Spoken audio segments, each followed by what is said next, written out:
হজ করতেছে, তাকবীরে তাশরিক পড়তেছে, লাব্বাইক আল্লাহুম্মা লাব্বাইক পড়তেছে, কিন্তু আসমান থেকে আওয়াজ আসতেছে, একটা গায়েবী আওয়াজ শুনতেছে, লা লাব্বাইক। লাব্বাইক মানে আল্লাহ আমি হাজির, আর আওয়াজ আসতেছে কি লা লাব্বাইক, তোমার হাজিরা কবুল হচ্ছে না। যুবক ছেলে বলতেছে, চাচা আপনি কি কোনো আওয়াজ শুনতে পান? কি বাবা?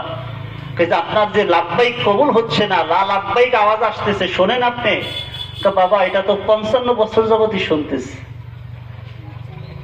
এটা তো আজকে না, এটা 55 বছর হজ করতে আসি, এই 55 বছর পর্যন্ত এই শব্দটা শুনতেছি, লা লাব্বাইক।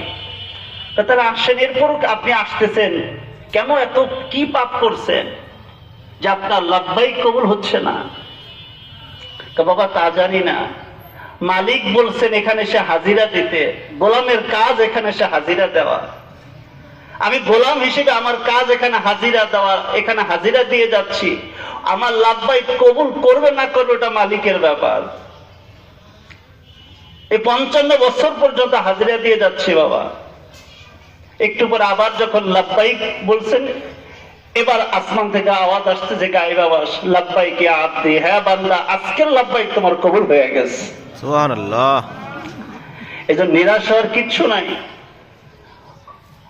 নিরাশ হওয়ার কোনো কারণ নাই। কাজ একটাই, আল্লাহর সাথে আমাদের সম্পর্ক বাড়ানো।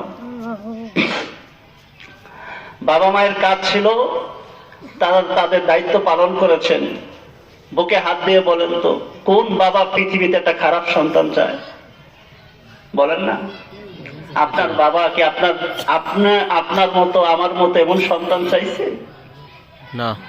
আল্লাহর কাছে মোনাজাতে বলবেন, আল্লাহ আমার মা তো তোমার কাছে আমার মতো এত খারাপ সন্তান চায় নাই। আমার মা আমি যখন পেটে আসি তোমার কাছে একটা ভালো সন্তান চেয়েছিল, আমি আমার মায়ের দোয়ার সেই সন্তান হতে পারি নাই। আমার বাবা পৃথিবীতে তোমার কাছে একটা ভালো সন্তানের বাবা হতে চেয়েছিল, আমি আমার সেই বাবার দোয়ার সন্তান হতে পারি নাই। বড় ব্যথা নিয়ে বাবা মাটিতে শুয়ে রয়েছে, মা মাটির নিচে শুয়ে গেছে। আমরা একটু আল্লাহর কাছে মোনাজাত করব, কান্নাকাটি করব, সকলে মিলেমিশে।